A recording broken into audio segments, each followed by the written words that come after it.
Tem gente que diz que é o seguinte, olha, Renan, a ignorância, meio que você pode mexer aqui e ali, mas você não vai resolver a ignorância e as coisas vão continuar assim pra sempre. Eu não consigo aceitar uma bagaça dessas. Outro dia deram o exemplo do Haiti. Renan, e Haiti, assim, teve a revolução lá, rolou no Haiti, e o Haiti, desde então, assim, ele está em um estado de pobreza extrema até hoje. O Haiti existe uma cultura até agora, tá, de comer bolinhos de barro. A mãe às vezes não tem comida pra dar pro filho, ela faz um bolinho de barro. Bota uma graminha e a pessoa fica mastigando barro. Os haitianos, né, não conseguiram sair muito de uma situação, assim, de pobreza extrema.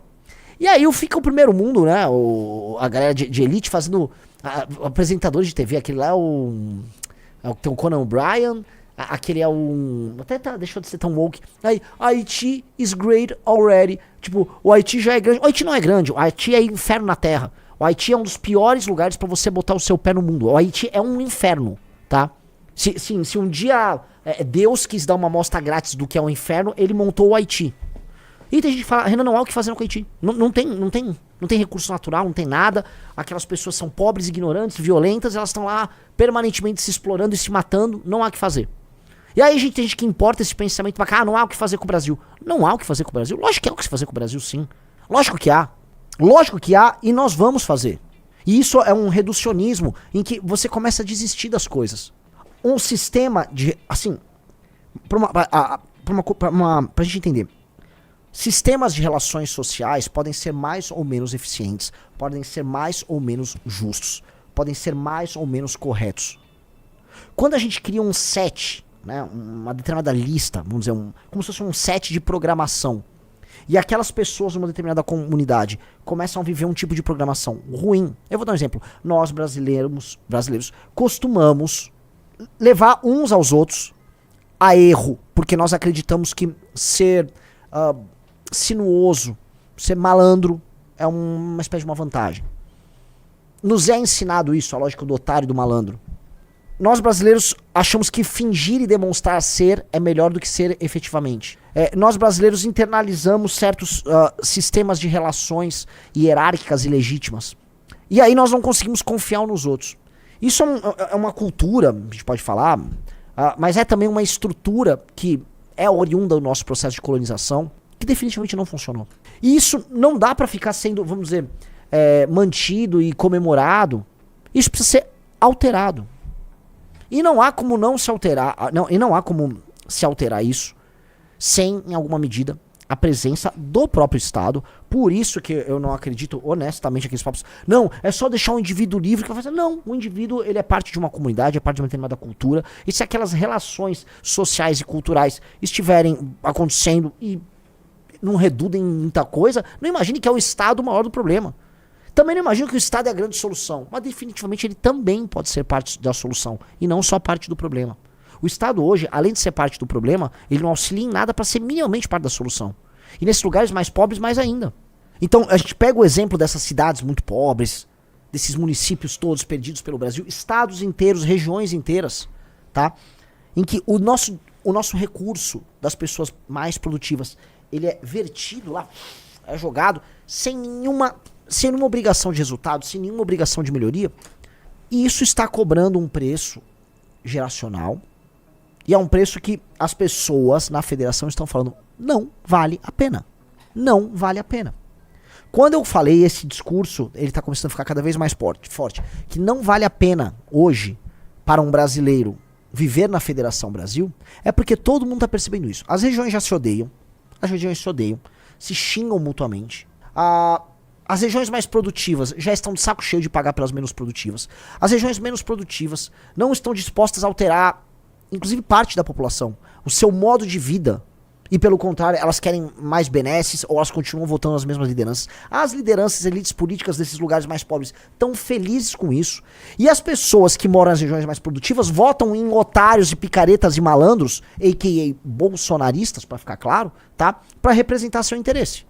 Então é uma coisa maluca, é quase esquizofrênica. A federação não tem mais sentido nenhum. Então, como a federação não tem mais sentido, já as pessoas estão vendo assim, tem crise vindo, crise indo. Cara, e se só se separar? Eu tô vendo essa merda crescer. E é um discurso que no curto prazo vai ser bom pra muita gente. Se você fragmenta toda a federação certas regiões, pega a região sul, centro-oeste, pega São Paulo também, vão se beneficiar. Eu já vi gente, não, São Paulo precisa do resto do Brasil para suas indústrias. São Paulo é um lugar de serviço, tá? Se volta aí 400 bi de arrecadação, acho que até mais, de São Paulo, e fica aqui em São Paulo como orçamento, vira a redução de impostos. Pela própria lógica, São Paulo mudaria isso. São Paulo se tornaria desenvolvido super rápido. Agora, qual seria o preço disso? O preço é, seremos um conjunto de pequenas nações não muito importantes no concerto das nações.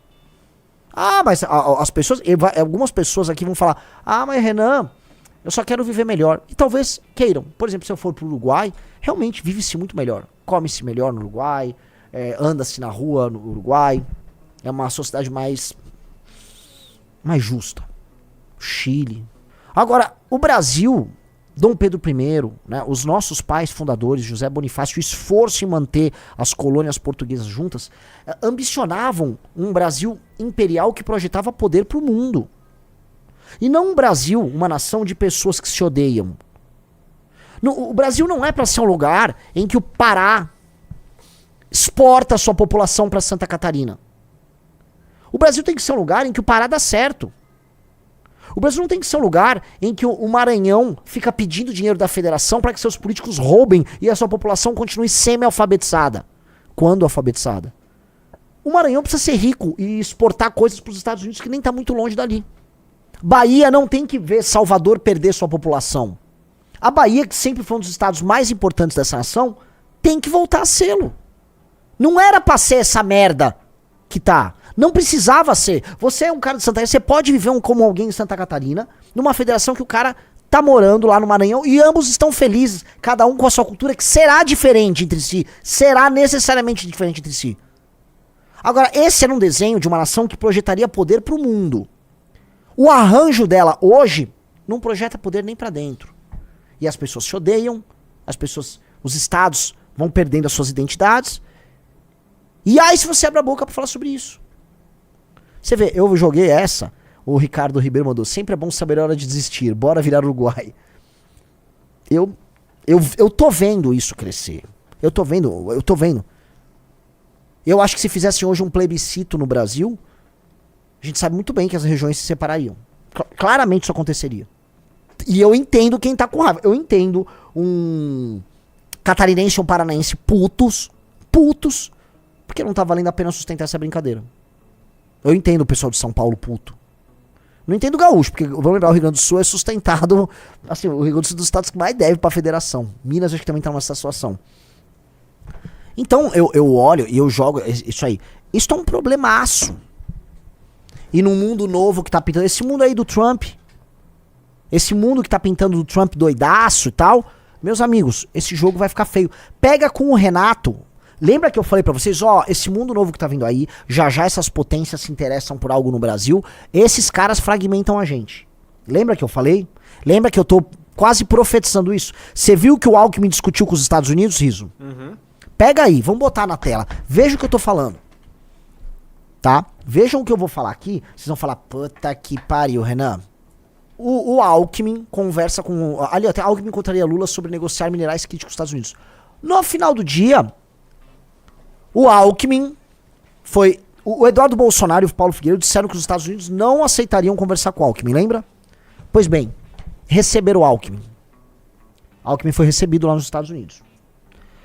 Sabe qual foi o tema? Não foi democracia, não foi liberdade de expressão. Sabe o que foi, Riso? O quê? Minério brasileiro. Oh! Os mesmos minérios especiais, minérios e terras especiais, que o Trump tava de olho na Ucrânia. Ué? Não era no Xandão? Vou ler aqui pra vocês verem, ó. O vice-presidente de desenvolvimento do Geraldo Alckmin contrariou Lula ao dizer que o Brasil pode negociar minerais críticos dos Estados Unidos a fim de reverter as tarifas de 50%. Desce. Na noite, Alckmin declarou ter conversado longamente com o secretário de Comércio dos Estados Unidos, o Howard Lutnick. O Howard Lutnick não é qualquer coisa. Ele é o cara que na briga com o Elon Musk, tá? Levou vantagem sobre o Elon Musk. Então o Alckmin conversou com um cara hoje da mais alta confiança do Donald Trump, entendeu? O Lutnick é um cara de alta confiança do Donald Trump. E no último sábado, segundo o vice-presidente, a conversa foi focada na posição do Brasil de negociar, buscando reverter a tarifa. Ou seja, não é que o Trump não ele botou o Lutnick pra falar com o Alckmin. Só pra vocês entenderem que o lance do Trump, antes de tudo, O que, Riso? America First. Isso, comercial, geopolítico. Né? Não é sobre Bolsonaro, I love Bolsonaro. Na entrevista, Alckmin afirmou que é uma pauta ampla a ser negociada com os Estados Unidos. Sem antecipar detalhes da conversa, o vice-presidente não descartou que as negociações envolvam minerais críticos e estratégicos como lítio, nióbio e terras raras. Ué.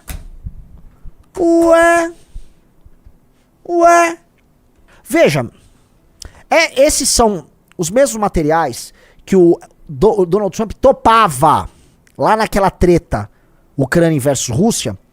Ele topava entregar nacos inteiros da Ucrânia para a Rússia, fechar um acordo de paz, e neste acordo de paz os Estados Unidos explorariam uma região oeste da Ucrânia que tem materiais desta natureza.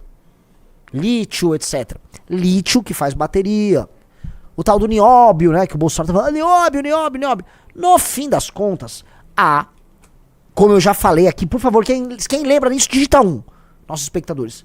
Nós somos um estado bosta desse tamanhico. O estado brasileiro é pequeno, veja, ele é caro, mas ele é pequeno, frágil, corrupto, sem legitimidade, abarcando um território que ele não tem condição de sustentar, que ele não tem soberania. O que é soberania? No fundo ele não tem um puta de um exército, uma bomba atômica, uma economia pica. E aí o mundo olha pra cá, entendeu? Pra esses recursos, pra esse espaço, pra essa água, e fala, eu quero. Não quero. E aí começa. O problema começa aí. Neste novo mundo, com uma potência predatória como a China. E com outra potência predatória com os Estados Unidos, especialmente na mão do Donald Trump, que tá cagando. Nesse mundo, nós somos um coelhinho. Um coelhinho frágil, pronto pra ser repartido por um monte de hiena. Pronto pra ser repartido.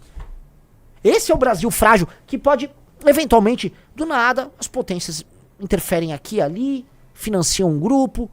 Do nada, vamos nos separar, não sei o quê. O norte, não sei. As possibilidades são muitas no mundo em conflito.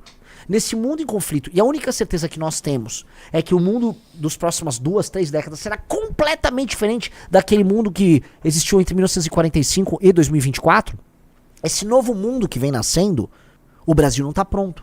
O Brasil não está pronto para sobreviver a esse mundo. O Brasil não tem soberania militar, ele não tem soberania tecnológica, ele não tem soberania econômica. O Brasil é fraco. O Clavin Asley disse, seremos invadidos futuramente. Olha, isso está no rol de possibilidades. Agora, não tem coisa mais fácil de acontecer aqui no Brasil do que você simplesmente comprar as nossas elites. E aí você politicamente organiza essa bagunça. Politicamente se organiza essa bagunça. O Brasil, enquanto Estado-nação, não tem legitimidade e força para manter seu próprio território. Eu tô falando a real. O Thiago Henrique falou, a gente tá muito F. Sim, nesse novo mundo a gente tá. Então quando eu falei pra você, semanas atrás, o Brasil não tem condição de enfrentar esse novo mundo, veja só, o Trump mete 50% de tarifa, avisa, para de brincar aí de BRICS, cala a boca aí, ô bêbado filho da puta, que é isso?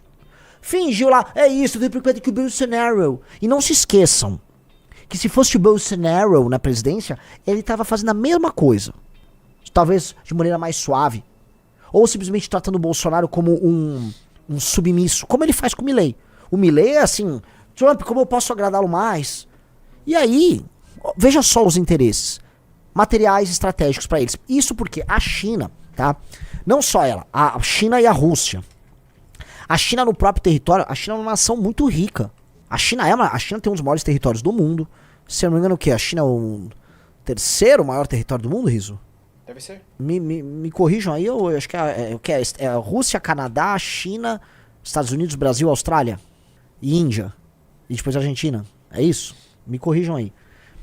A China tem muito desses minérios especiais. Rússia, Canadá, Estados Unidos, China, Brasil, Austrália, Índia e Argentina. Acertei. Só errei os Estados Unidos com a China. Os Estados Unidos, nessa corrida por esses minérios, ele ficou meio pra trás. Nesse sentido, o Brasil vira uma solução. Entendeu? E entendam uma coisa. Virá do povo a resposta pra isso. Eu tô sendo claro. Virá do povão. O povão vai despertar pra isso. Não virá. Vocês estão aí no chat. Não virá do povão. Não virá. A gente precisa formar uma elite férrea. Porque tem uma parada que é o seguinte. Nós temos homens e mulheres muito talentosos aqui. E esta mesma elite que hoje é uma merda, é uma bosta predatória, no início do processo colonizatório, e pelo menos até o século XVIII, ela foi uma elite interessante. Esses portugueses, tá, que estabeleceram suas capitanias hereditárias e tal, especialmente aqueles que se misturaram com os indígenas aqui em São Paulo e fizeram as bandeiras, eles avançaram sobre o território espanhol ali do Tratado de Tordesilhas, tiveram, vamos dizer, conflito fronteiriço com os castelhanos ali embaixo na região do Rio Grande do Sul, tá? Com o que hoje são os paraguaios, né? Naquela região que hoje nós temos o Mato Grosso do Sul. E eles souberam jogar mais politicamente do que militarmente e construíram um avanço. E nós construímos um território aqui formidável, cara. Pense o seguinte, cara. Como pode nós termos, vejam aquela lista, o 5º território do mundo? O Brasil tem o 5º território do mundo, pô. Não é qualquer coisa, não. O problema é que o sistema de relações, a lógica da nossa colonização, o sistema de relações pré-moderno, oriundo, vamos dizer, das formas de se relacionar pensadas em Portugal, a relação do dono da terra com o escravo, tá? A ideia do patrimonialismo tão bem descrita pelo Sérgio Buarque de Holanda, a burocracia, que no fundo é uma extensão do clã familiar. Tudo isso, cara, com o passar do tempo virou problema. E isso nos legou essa elite predatória que não se adaptou para o novo mundo. Uma democracia que nunca existiu de verdade aqui. Uma modernidade que nunca se impôs. E a gente está rodando, a gente está girando em falso até hoje. O plano do livro amarelo é sobre corrigir isso. Então é sobre formarmos uma elite. Porque tudo é sobre formar elite. A gente precisa de uma elite que entenda assim, o Brasil vai precisar de mão forte para se defender nesse mundo. Os militares brasileiros, entendam, já a gente vai reagir a um militar brasileiro, você vai falar, não acredito que esse cara, vê aí, Gil, se ele era general. Eu não acredito que um cara desse é general. Eu não acredito que esse cara passou por uma escola de formação. Bom, vejam o Mauro Cid. O Mauro Cid é um patético. Eles disseram que o Mauro Cid foi formado com uma nota altíssima e que o pai dele também. Eu falei, você me desculpa. Então é loteria as provas, aí qualquer um tira uma nota alta, porque o Mauro Cid é um imbecil. Esse outro cara ali, outro imbecil. A nossa elite militar, eu tô meio desesperado. Esses caras não têm condições de lidar com este mundo que tá aí. Gostou dessa análise? Assista o Análises Renais de segunda a sexta no canal do MBL Live TV, às 15 horas. Para mais cortes como esse, se inscreva no Pela Missão.